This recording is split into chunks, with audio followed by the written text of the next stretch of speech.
Magandang araw po sa inyong lahat mga kababayan at eto nga, PBBM, bistad na. Hala, mahina ang pamumuno. Yan mga kababayan, patungkol po riyan ang ating alamin at bibigyan ng komento ngayong araw na ito. Pero bago pong lahat, kung bago ka pa lang at di pa po nakapag-subscribe sa ating munting channel, please don't forget to subscribe at palike na rin po ng video ito. Maraming salamat po at eto na nga, simulan na po natin to.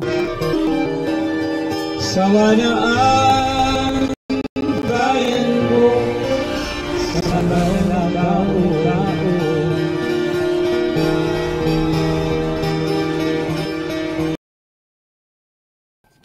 So yan mga kababayan, bago po natin muling i-play ang video ito, pasadahan po muli natin ang mga nagte-trending na mga balita dito sa mundo ng social media. At unahin na nga po natin ito, no, mga karbi natin.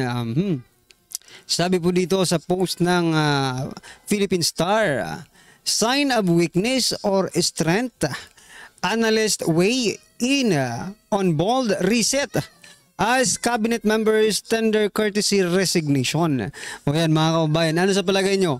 Sign ba ng weakness or ito ay strength, no, ni President Bongbong Marcos Jr. na pagpaparesign, no, ng mga cabinet members, no, ng administrasyong ito? I think mga kababayan, no, kasi nakita naman natin talaga na wala naman nag-resign, no? I mean, wala naman natanggal, walang nasibak. Reni-assign lang at saka may nasibak isa, no? Si yung sa DNR, di ba mga kababayan, nasibak po si Secretary Yulo. So, pero yung iba nananatili pa rin at yung iba nga promoted, na nalagay pa sa medyo magandang posisyon, di ba? Kaya mga kababayan, masasabi ko pong ito ay simbolo. This is a sign of weakness, no? Kasi kung talagang matapang ka, no? Kung talagang may lakas ka ng loob, iisa lang naman pala ang sisibakin ninyo. Eh di sana kinonfront na lang ninyo. Confront na lang, di ba? Or sinulatan nyo na mag-resign ka na dahil hindi na namin gusto ang ginagawa mo. Di ba? So, pero kayo pa rin po ang mga kababayan. Ano po sa palagay ninyo? Is this a sign of weakness or strength ni President Bongbong Marcos Jr.? Alright? Ito mga kababayan, pasadahan din po natin ang balitang ito. Sabi po dito sa Politico, no? From bold reset to bottleneck, Marcos reportedly struggling to find new cabinet execs. Ayun, nahihirapan pa pala si President Bongbong Marcos Jr. Sa paghahanap ng mga ipapalit dito sa mga cabinet secretaries niya. Pero teka lang. Ibig sabihin kung naghahanap pa lang, hindi ito plinano, no? Parang naisipan lang nila. Bigla-bigla, di ba? O sige, courtesy resignation lahat. Kung nakaplano po ito mga kababayan, no? Pagbigay ng resignation letter nila, kung may kapalit ka man, nandyan na yan eh. Palit agad, pasok agad. Pero ito, napansin po natin na ito, sabi dito, reportedly struggling to find new cabinet executives, di ba? So, ibig sabihin, hindi po prepared ang Pangulo, no? Nung nagsabi siyang when he called out a courtesy resignation, di ba? Hindi po pala preparado ang ating gobyerno, kaya palagi tayong palagi tayong nalalagay sa alanganin kasi hindi prepared ang ating gobyerno. Ano po sa palagay ninyo, mga kababayan, maaaring tama tayo or maaaring maging mali rin tayo dito, no? Magkaiba naman tayo ng opinyon at kung ano man ang inyong opinyon, i-comment nyo na lang mga karibin natin. At eto pa, pasadahan din po natin itong balitang ito. Sabi po dito, no target in courtesy resignation ayon po sa palasyo. Saan ka na naman natulog, Attorney Claire Castro? Anong no target? Sa Yulo nga lang ang pinaresign no? I mean, sinibak. Anyway, Sige, kahit no target, okay lang yan. At least nakikita natin kung sino ang nagsasabi ng totoo at hindi. Di ba? Anyway, ito pa mga kabayan. Ito ang sinasabi ko. Ito yung tinarget nila eh. The evaluation showed that it was time to have her, Maria Loizaga, rest muna. Ayan mga kabayan, no? Tinanggal na si Maria Antonia Tonia Hugo Yulo Loizaga, napakahaba naman ng pangalan na ito, bilang sekretary ng Department of Environment and National Resources, DENR, dahil sa kanyang underperformance. Inanunsyo ni Executive Lucas Bersamin yun, mga kabayan, no? Nako. Paano yung iba? Ibig sabihin, yung ibang hindi natatanggal, they are the most performing agency or department ng ating gobyerno. Di ba? Nagtatanong lang po, mga kababayan, sapagkat parang sinisingle out nila dito si Yulo, di ba? Ano pong ano po ang inyong opinion dito? I-comment nyo na lang po. At ito pa.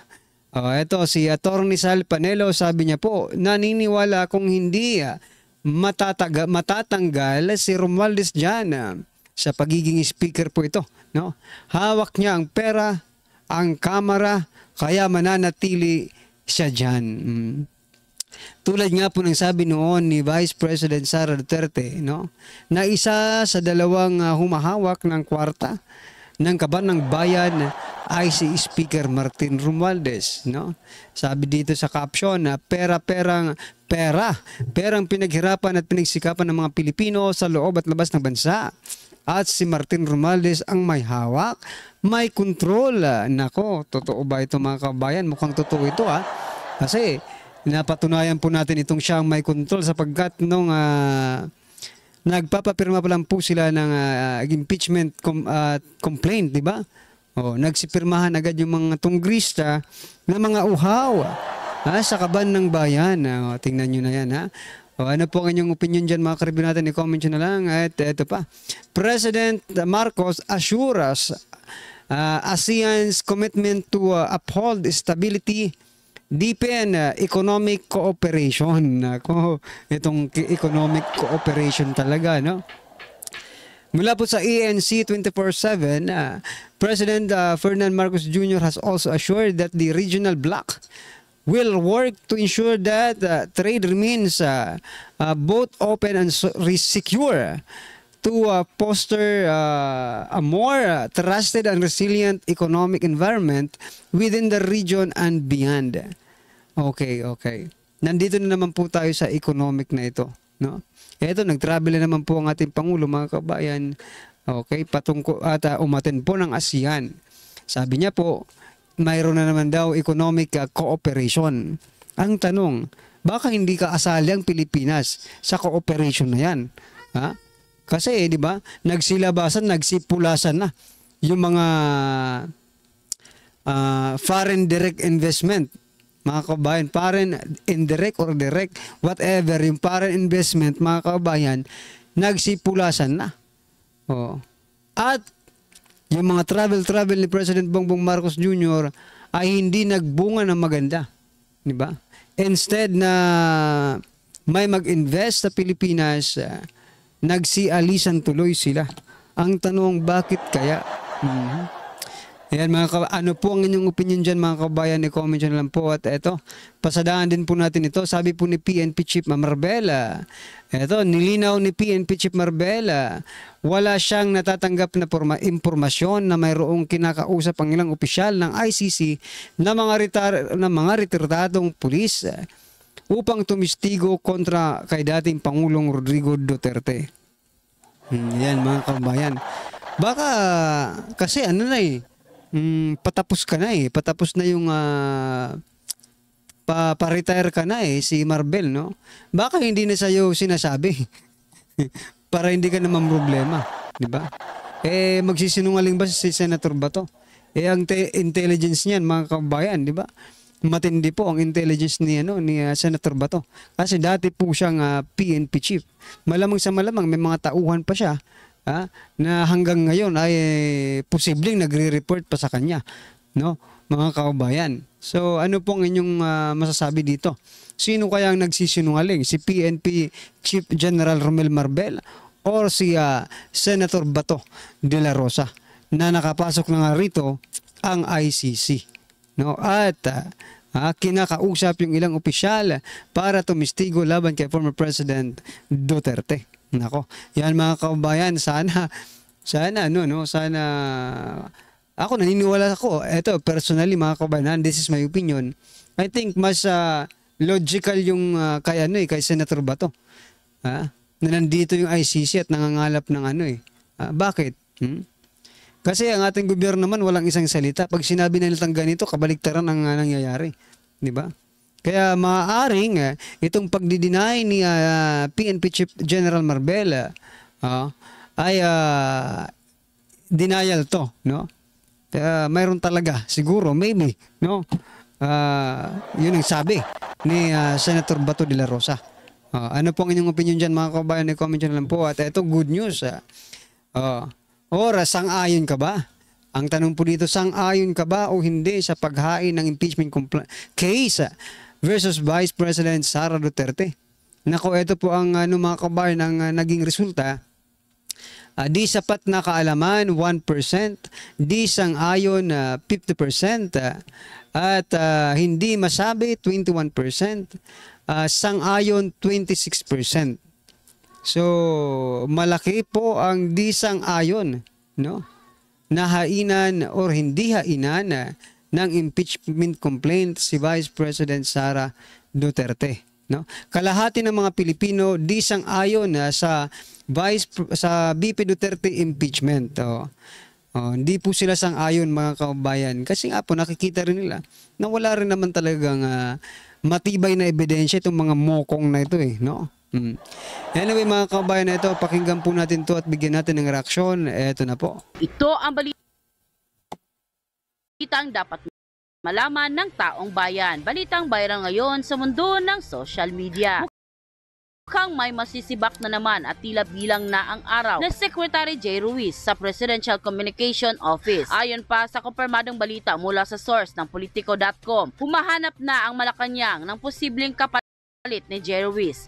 Mas gusto raw kasi ni Marcos Jr. na mas may alam sa pagdating sa management, particular na sa media operations. Noong Pebrero lang na ma-appoint si J. Ruiz bilang PCO chief, pero sunod-sunod ang kontrobersya agad namang bumabalot sa kanya at sa ahensya, at ang pinakahuli ay ang panukala nitong higpitan ang accreditation requirements para sa press corps. Gaano kaya katotoo ang balita na ito mga kapanig? Ating alamin. Pero bago tayo magpatuloy mga kapanig, kung bago ka pa lamang sa aming channel, ay huwag kalimutang mag-like, subscribe at i-click ang notification bell para mas maging updated ka pa lalo sa lahat pa ng mga bagong videos na i-upload namin. At yun na nga mga kapanig, mukhang tila hindi na talaga mapipigilan. Nagkakalabasan na talaga ng mga baho ang nasa Malacanang matapos ang kumpirmadong balita na inilabas ng Abante News sa kanilang official website na di umano'y may masisibak na naman sa gabinete ni Marcos Jr. Ayon pa sa balita, and I quote, hindi pasado kay PBBM Ruiz tagilid na sa PCO. Maaring bilang na ang araw ni Communications Secretary J. Ruiz sa Presidential Communication Office PCO. Halos 3 buwan simula nang maupo sa pesto. Ayon sa scooper ng Politico.com PH, tahimik na naghahanap na di umano ang Malacanang ng posibleng ipalit kay Ruiz na tinalaga lamang ng PCO noong Pebrero 2025. BBM reportedly wants someone with stronger management chops, particularly in handling media operation. Unfortunately,